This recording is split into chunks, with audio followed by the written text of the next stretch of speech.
नमस्कार, मैं हूं संजय शर्मा। आप देख रहे हैं 4 PM न्यूज नेटवर्क। पूरा पूरा पूरा पूरा तंत्र लगा दिया ममता बनर्जी को हराने में। जितने संसाधन होते हैं सारे झोंक दिए गए। लेकिन तब भी सरकार के सबसे प्रिय प्रदीप गुप्ता ने जो एग्जिट पोल दिखाते हैं, उन्होंने पोल दिखाने से मना कर दिया। संदेशा साफ है, अंदेशा साफ है, संकेत साफ है कि बंगाल में वो कुछ होने जा रहा है जो एग्जिट पोल ने नहीं दिखाया। यानी एग्जिट पोल के बहाने मतगणना में भी खेल करने की ज्ञानेश कुमार की गंदी गंदी चालें सामने आ रही हैं। अभय दुबे जी से मैंने इस संबंध में अमेरिका और ईरान के रिश्तों के बारे में विस्तार से बातचीत की है। चलते हैं अभय दुबे जी के पास। 4 PM में बहुत बहुत स्वागत है अभय दुबे जी आपका। एक्सिस माई इंडिया कंपनी है जिसने शायद उसी ने पार्लियामेंट के चुनाव में मोदी जी को 400 पार करा दी थी सीटें कि 400 पार आ रही। माना भी जाता है कि उनके कर्ता धर्ता जो मालिक हैं उनके संघ से बीजेपी से बड़े करीबी रिश्ते हैं और हर बार का उनका जो एग्जिट पोल होता है वो भाजपा को जिताते हुए करीब दिखाई देता है। लेकिन इस बार बड़े अप्रत्याशित कदम उन्होंने उठाया है। बाकायदा उन्होंने बंगाल में सर्वे कराया, उनकी टीम जुटी रही, लेकिन फिर बाद में उन्होंने फैसला किया कि हमको ये एग्जिट पोल दिखाना नहीं है। उसके पीछे लॉजिक ये था कि जितने लोगों ने जवाब दिया, जितने लोगों ने बंगाल में कहा, उसका बड़ा वर्ग जो था वो ये कह रहा था कि हम अनभिज्ञ हैं। यानी जो सर्वे था वो सर्वे पूरी तरह से नहीं सही हो रहा था। इसका मतलब साफ है कि बंगाल में कुछ एक ऐसा खेल चल रहा था जो वो कंपनी पकड़ नहीं पा रही थी और लिहाजा उसने फैसला किया कि हमें बंगाल का सर्वे नहीं दिखाना है। इसके परिणाम क्या होंगे, इसके नतीजे क्या होंगे, ये सहज समझे जा सकते हैं। मतलब एग्जिट पोल के बहाने एक साजिश की जा रही थी कि एग्जिट पोल दिखाई दें कि बंगाल में बीजेपी जीत रही है और उसके बाद काउंटिंग के समय में एक मनोवैज्ञानिक दबाव बनाया जा सके। अभिषेक बनर्जी ने लगातार अपने 300 से ज्यादा लोगों को अलर्ट रहने की अपील की है। वो एक मीटिंग कर रहे हैं क्योंकि लग रहा है काउंटिंग के समय ज्ञानेश कुमार बड़ा खेल कर सकते हैं। ये एक बड़ी सेंसिटिव खबर है, आपका क्या मानना है? देखिए, एक्सिस माई इंडिया, पहले तो थोड़ा सा उनके इतिहास की चर्चा कर ली जाए। आपको याद होगा कि 2015 में बिहार में जब चुनाव चल रहा था और भारतीय जनता पार्टी के मुकाबले नीतीश कुमार और लालू यादव का गठजोड़ था, उस वक्त एक्सिस माई इंडिया ने, बाकी सारे चैनल दिखा रहे थे कि भारतीय जनता पार्टी जीतेगी, लेकिन एक्सिस माई इंडिया ने लालू यादव और नीतीश कुमार के गठजोड़ को बहुमत दिया था। एक तरह दिखाया था कि उनकी स्वीपिंग विक्ट्री हो रही है, वो भाजपा का सुपड़ा साफ कर रहे हैं। तो जिस चैनल से उनका अनुबंध था, जब उन्होंने उस चैनल को अपने आंकड़े दिए तो उस चैनल ने देखा कि ये तो भारतीय जनता पार्टी को चुनाव हरा रहे हैं, तो उस चैनल ने एक्सिस माई इंडिया का सर्वे चलाने से इनकार कर दिया। उस वक्त मैं एबीपी पे बैठा हुआ था तो वहां खबर आई कि एक्सिस माई इंडिया का सर्वे चलाने से इनकार कर दिया गया। तब वहां पर प्रदीप गुप्ता आए, थोड़ी देर बाद हम लोगों से उनकी मुलाकात हुई, तब हमने पहली बार मैं उसे मिला और उस घटना ने एक्सिस माई इंडिया की साख को बहुत बढ़ा दिया, क्योंकि एक्सिस माई इंडिया ने जो कहा था वही सही निकला और दूसरे चैनलों ने जो कहा था वो गलत निकला, दूसरी एजेंसियों ने जो कहा था वो गलत निकला। तो वहां से इनकी यात्रा शुरू होती है। उसके बाद इन्होंने कुछ और चुनावों में भी ओपिनियन पोल और एग्जिट पोल करके कुछ अच्छे परिणाम निकाले जो सही निकले। कुछ चुनावों में गलत भी हुए, लेकिन काफी चुनावों में उनका माना जाता था कि उनका स्ट्राइक रेट करीब 80% है, यानी 80% उनकी भविष्यवाणियां सही साबित होती हैं, 15-20% गलत साबित होती हैं। तो प्रदीप गुप्ता के की साख लगातार बढ़ती चली गई, बाजार में उनका दाम भी उनका बढ़ता चला गया। वो आमतौर पर आज तक चैनल के लिए ही वो करने लगे अपना काम। फिर आई 2024 में नरेंद्र मोदी ने जैसे ही 3 राज्यों के चुनाव जीते, उन्होंने ऐलान किया अब की बार 400 पार। उसके बाद तमाम चैनलों में होड़ मच गई कि किस तरीके से वो प्रधानमंत्री के इस दावे की तस्दीक करें और ये दिखाएं कि किस तरह भारतीय जनता पार्टी 400 के पार जा रही है। एग्जिट पोल आए, एग्जिट पोल में कोई 300 के पार दिखा रहा है, कोई 400 के करीब दिखा रहा है। इसी तरीके से एक्सिस माई इंडिया ने भी दिखाया, और एक्सिस माई इंडिया ने न केवल ये दिखाया बल्कि उन्होंने अपना उसके पीछे की जो सोशियोलॉजिकल फाइंडिंग्स थी, यानी उसके पीछे जो समाजशास्त्रीय उन्होंने डेटा निकाला था, उस डेटा को भी पब्लिश किया उन्होंने। उन्होंने ये दिखाया कि समाज के इस तबके ने इसलिए वोट दिया, समाज के उस तबके ने इसलिए वोट दिया, महिलाओं ने इसलिए वोट दिया, कम उम्र वालों ने किससे वोट दिया, ज्यादा उम्र वालों ने किससे वोट दिया। इस तरीके से अपने उन्होंने अपनी जो एग्जिट पोल था उसकी उन्होंने विश्वसनीयता प्रमाणित करने की कोशिश की। लेकिन जब नतीजे आए तो भारतीय जनता पार्टी 240 पर रह गई। इससे एक्सिस वाई इंडिया की साख को बहुत बड़ा धक्का लगा और वो आज तक चैनल पे जब उनसे सवाल बार बार पूछे गए तो उन सवालों के जवाब नहीं दे पाए और वहां फूट फूट के रोने लगे। उस घटना से और 240 भाजपा को 240 मिलने से ये जो पूरा बाजार था ओपिनियन पोल का और एग्जिट पोल का जो बाजार था, ये पूरा का पूरा बाजार खराब हो गया, गड़बड़ा गया बाजार, और उसके बाद से इन संस्थाओं की कोई साख नहीं रह गई। इसके बाद धीरे धीरे क्या हुआ कि टीवी चैनलों ने इन संस्थाओं से अनुबंध करना इनकार और अनुबंध करना बंद कर दिए। अब टीवी चैनलों का पैसा इन संस्थाओं को नहीं मिलने लगा। परिणाम स्वरूप पहले से भी था, ये संस्थाएं धीरे धीरे बड़ी पार्टियों जिनके पास काफी पैसा होता है उनकी गोद में बैठने लगी। एक्सिस वाई इंडिया के बारे में आपने ठीक ही कहा, अभी जो कहा कि उनके किनसे संबंध है। और फिर देखते देखते राजनीतिक दलों से पैसा लेकर ये सब लोग अपने ओपिनियन पोल करने लगे और अपना एग्जिट पोल करने लगे। अच्छा, लेकिन ऐसा करते हुए इन संस्थाओं को ये भी कहीं ना कहीं एहसास रहता है कि भाई इनकी साख जितनी कम खराब हो उतना अच्छा है, क्योंकि चुनाव तो हर बार होने हैं। ऐसा तो है नहीं कि आखिरी चुनाव है इसके बाद कोई चुनाव ही नहीं होगा। अगले चुनाव में फिर से उन्हें पैसे कमाने हैं, अगले चुनाव में फिर से उन्हें बाजार में उतरना है। अगर उनकी भविष्यवाणियां, उनके पूर्वानुमान पूरी तरीके से गलत निकलेंगे, उल्टे निकलेंगे, तो कौन उन्हें, पार्टियां भी काम देना बंद कर देंगी। तो मेरे ख्याल से यही वो बड़ा कारण है जिसकी वजह से एक्सिस वाई इंडिया को लगा होगा कि बंगाल में अगर वो भारतीय जनता पार्टी को चुनाव जीतते हुए दिखाते हैं और वो नहीं निकला, ममता बनर्जी चुनाव जीत गई, उल्टा हो गया पूरा नतीजा, तो उनके ऊपर उसी प्रकार की तोहमत लगेगी जिस प्रकार की तोहमत 2024 में लगी थी, जब उन्हें फूट फूट कर रोना पड़ा था। इस बार भी अगर वो रोएंगे, इस बार उनका रोना भी नकली लगेगा, क्योंकि एक बार जो काट की हांडी थी वो चढ़ चुकी है, अब दोबारा नहीं चढ़ सकती, क्योंकि उन्हें कहीं ना कहीं अच्छा, और वो भारतीय जनता पार्टी को हारते हुए दिखा नहीं सकते थे। भाई जिसका नमक खाया है उसके खिलाफ कैसे कहने, उसकी घंटी तो बजानी ही पड़ेगी। तो उन्होंने सोचा क्यों ना इससे विड्रॉ करिए, मेरा अनुमान है ये, उन्होंने सोचा क्यों ना हम पोल ना दिखाएं, वही ज्यादा बेहतर है। और आज तक उनके ऊपर दबाव नहीं डाल सकता था पोल ना दिखाने का, क्यों आज तक से पैसे लेके तो दिखा नहीं रहे थे वो, आज तक से कोई अनुबंध तो था नहीं उनका। ये लोग तो अपना डेटा फ्री बांट रहे थे ना, यही इस बात का सबूत है। देखिए, अगर किसी चैनल का किसी एजेंसी के साथ अनुबंध है, कल से मैं इस बात को कह रहा हूं, अगर किसी चैनल का किसी एजेंसी के साथ अनुबंध है तो वो एजेंसी चैनल से मना नहीं कर सकती कि हम आपको डेटा नहीं देंगे इन मौके पर, और वो भी उस प्रदेश का डेटा नहीं देंगे जो प्रदेश इस चुनाव में सबसे ज्यादा उत्तेजना पैदा कर रहा है, सबसे ज्यादा विवाद पैदा कर रहा है। सबकी निगाहें, पूरे देश की निगाहें वहीं लगी हुई हैं। चूंकि चैनल के साथ कोई अनुबंध नहीं है, चूंकि चैनल ने कोई पैसा नहीं खर्च किया है इसके ऊपर, इसलिए डेटा देने वाला ऐन मौके पर अपना डेटा देने से मना कर सकता है।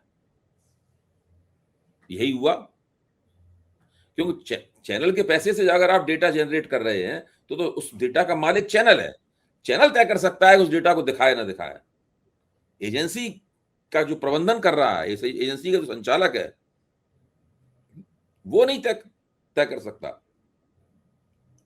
कि हम इस डेटा को दिखाएंगे या नहीं दिखाएंगे। ये इस बात का सबसे बड़ा सबूत है कि एग्जिट पोल का पूरा बाजार ये फर्जी है। राजनीतिक दलों जो जिनके खजाने रुपए से भरे हुए हैं, खासतौर से भारतीय जनता पार्टी, ये उनके द्वारा संचालित पूरा का पूरा प्रपंच है, जिस प्रपंच को देश की जनता और लोकतंत्र के ऊपर थोपा जा रहा है। ये एक तरह का छल है जो लोकतंत्र के साथ किया जा रहा है। अच्छा, ये तो मोटा मोटा साफ नजर आ गया इस घटना से कि जो एग्जिट पोल आए हैं वो सही नहीं है। बंगाल की जमीनी धरातल पर जो लोग पत्रकार काम कर रहे हैं, मैं उनके फोटो देख रहा था, उनके वीडियो देख रहा था, उनके ट्वीट देख रहा था और उसमें साफ-साफ कहा, ये संदेश साफ था कि नहीं, जो दिखाया जा रहा है वो ठीक नहीं है, वो गड़बड़ है। इसका सब लोगों मतलब का कहना मोदी है कि जो जमीन की स्थिति है वो एग्जिट पोल में नहीं दिखाई पड़ रही। जो एग्जिट पोल में दिखाया जा रहा है वो हमने जमीन पर नहीं देखा।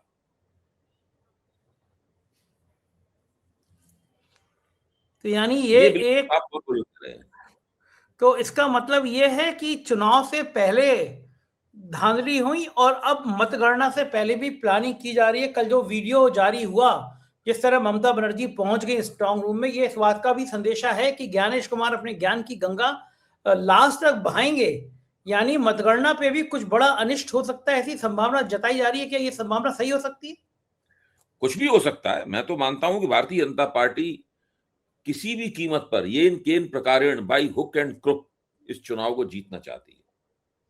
इसके लिए वो किसी भी हद तक जा सकती है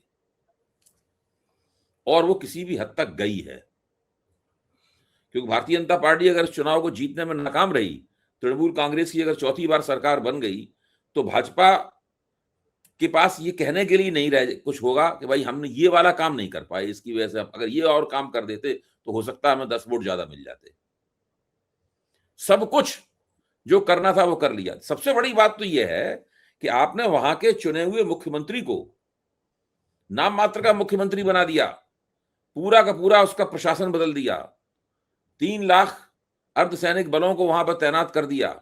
देश का गृह मंत्री दिल्ली में अपना दफ्तर छोड़ के कलकत्ता में अपना दफ्तर बना के बैठ गया। चुनाव आयोग उसके साथ काम कर रहा था, ईडी उसके साथ काम कर रही थी। तृणमूल कांग्रेस का जो चुनाव का संचालन करने वाली जो जो जो संस्था थी, उस संस्था के संचालक को गिरफ्तार करके ईडी ने जेल में डाल दिया। ऐसा आपको कभी भी भारत के इतिहास में नहीं हुआ जो कि बंगाल में इस बार हुआ है। इसके बावजूद भी उनके जो चहेते पोलस्टर हैं वो एग्जिट पोल दिखाने की हिम्मत नहीं कर पा रहे। इससे आप अंदाजा लगा सकते हैं कि बंगाल में ममता बनर्जी ने क्या कमाल किया है। धोखा तो हर जगह हो रहा है। लोग मान रहे हैं कि कितना झूठ बोलती है सरकार, कितना धोखा देती है सरकार। चुनाव खत्म हुए और सिलेंडर की कीमतें इतनी जबरदस्त तरीके से उछाल मारी हैं कि लोग त्रहिमाम त्रहिमाम कर गए हैं।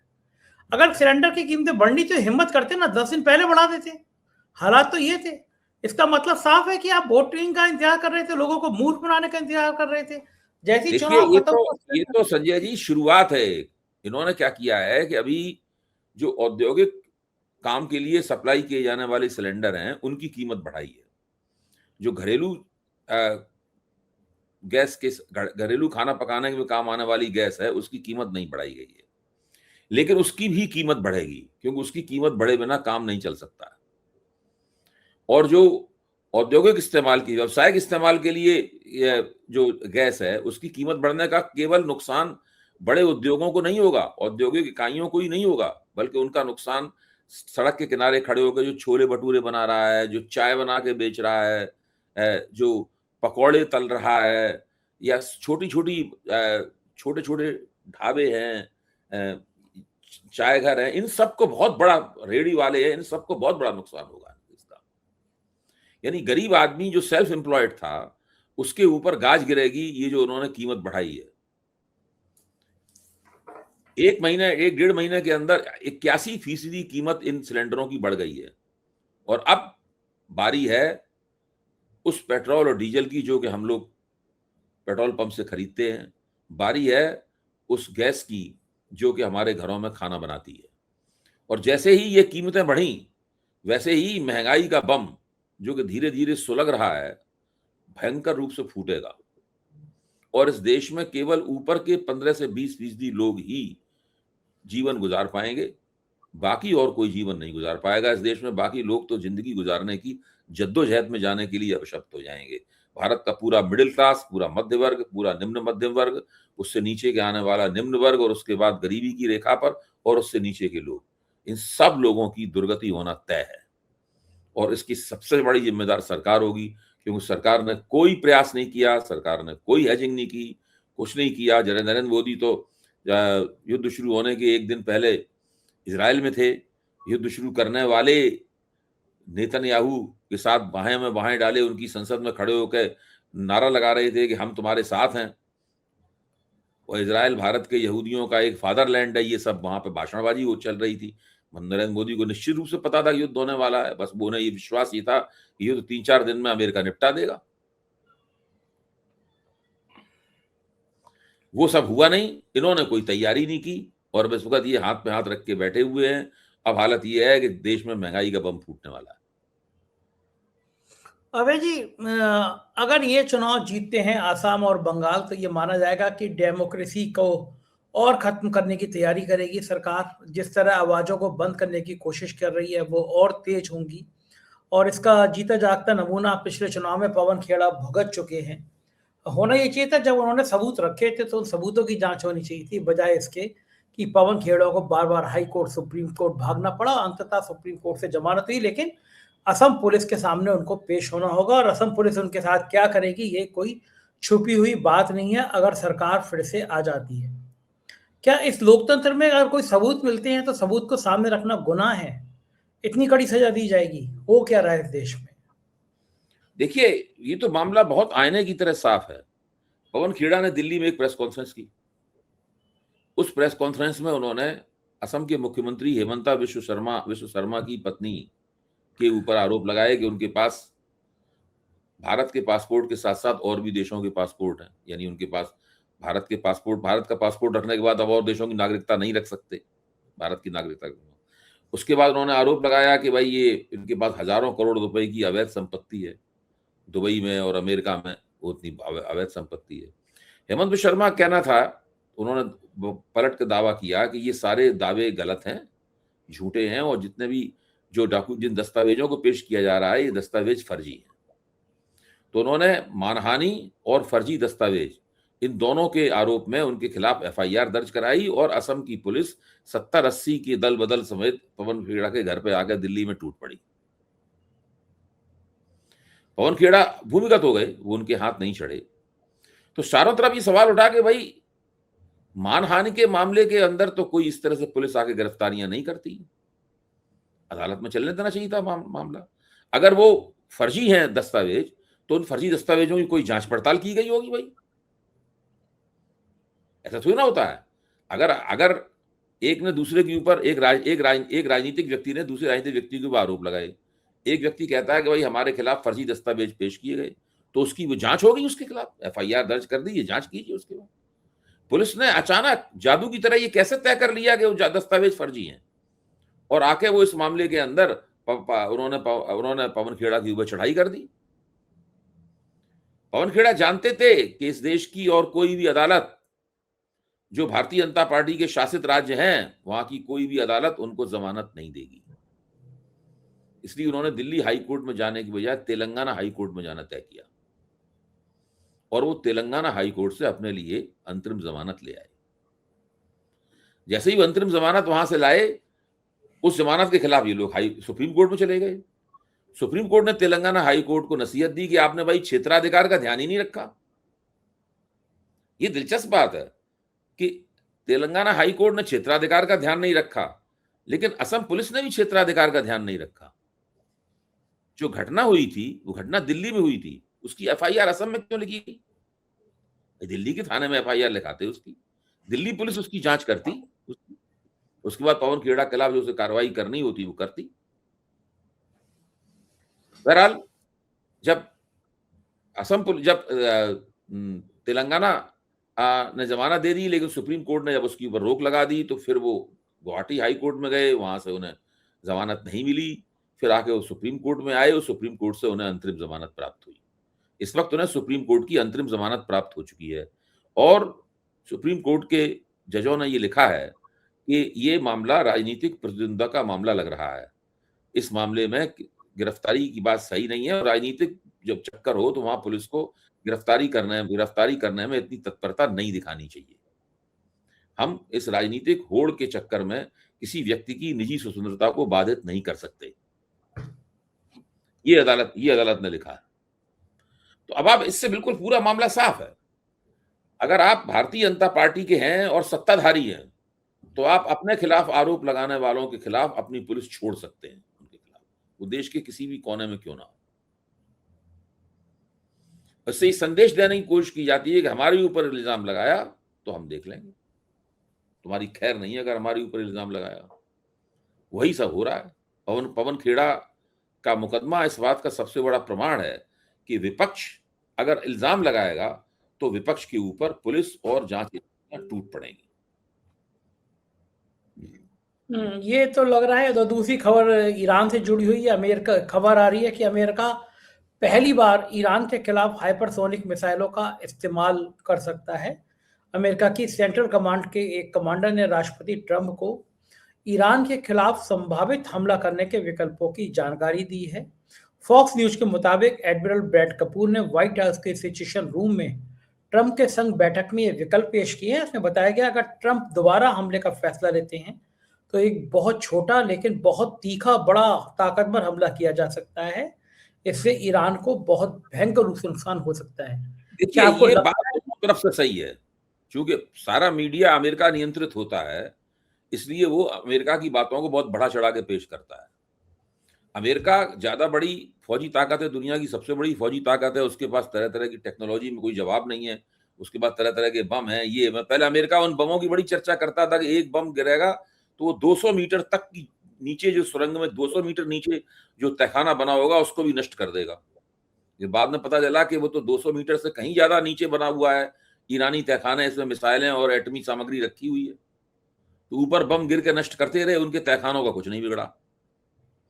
तो इस प्रकार की हाई टेक्नोलॉजी बातें और हाई फाई बातें बहुत की जाती हैं। हमारे पास ये है, हमारे पास सुपरसोनिक है, हमारे पास ये है, वो है, सब की जाती हैं। इन बातों का कोई महत्व नहीं है।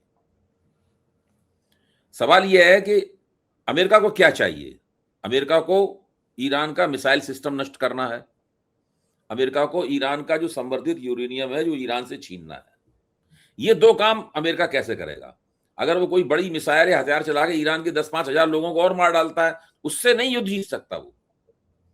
और 3-4 हजार बिल्डिंगें गिरा देगा ईरान की, एक आध बिजली घर उड़ा देगा, 2 उड़ा देगा, 5 उड़ा देगा बिजली घर।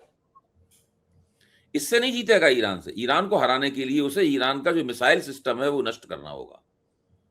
जो पहाड़ियों के नीचे बहुत गहराई में पहाड़ी, एक तो पहाड़ी इतनी ऊंची होती है, उसके नीचे 300-400 मीटर गहराई में उन्होंने वो सुरंगों का जाल बिछा रखा है, जिनके अंदर वो सब चीजें रखी हुई हैं और लगातार मिसाइलों का उत्पादन चल रहा है। इस वक्त भी हम लोग बात कर रहे थे। तो मैं इन बातों से बिल्कुल प्रभावित नहीं हूं कि अमेरिका ये कर देगा, अमेरिका वो कर देगा। ये तो अमेरिका 2 महीने से, फरवरी से यही बोल रहा है कि मैं ये कर दूंगा, मैं वो कर दूंगा, मैं प्रलय कर दूंगा। उन्होंने नाम ही रखा था एपिक फ्यूरी अपने हमले का। ये सब बेकार की। ट्रम्प चचा जो है, आपके प्रिय ट्रम्प चचा जो हैं, वो हर तरह की कोशिश कर रहे हैं कि किसी तरीके से ईरान उन्हें कोई एक ऐसा मौका दे दे जिसके नाम पे वो डींगे मार सके वहां पे। और वो की नाक जो कट के लटक रही है, सोचते नीचे न गिरे तो यहाँ पे हम वो टाँके वाके लगा के फिर से फिट कर लेना। इसके अलावा उनके पास और कोई चारा नहीं है। बिल्कुल ठीक बात है। परिस्थितियां बहुत बुरी तरह फंसी हुई हैं। बहुत बहुत शुक्रिया अभय जी, आपने मुझसे बातचीत की। Thank you sir. ये थे अभय दवे जी। पूरी बातचीत आपने सुनी। सोचिए आप, बंगाल से ज्यादा खराब चुनाव कहीं हुआ? ईडी, इनकम टैक्स, सीबीआई, चुनाव आयोग सब मिलके ममता बनर्जी के पीछे जिस तरह से लगे वो इतिहास के पन्नों में दर्ज हो गया। लोकतंत्र के ऊपर इतना धब्बा कभी नहीं लगा होगा। और देखिए, आप देखिए, चुनाव खत्म हुआ और इतना ज्यादा सिलेंडर के रेट बढ़ गए। क्या इंतजार कर रहे थे कि वोट पड़ जाए और सिलेंडर के रेट बढ़ा दिए जाए? इससे बड़ा झूठ और इससे बड़ा ज्यादा अपमान लोकतंत्र का कौन सरकार कर सकती है? आपकी कोई चिंता ही नहीं है सरकार को। मैं सही कह रहा हूं या गलत कह रहा हूं, कमेंट जरूर करके बताइएगा। चैनल का साथ दीजिएगा, अपना प्यार बनाए रखिएगा। शुक्रिया, थैंक यू।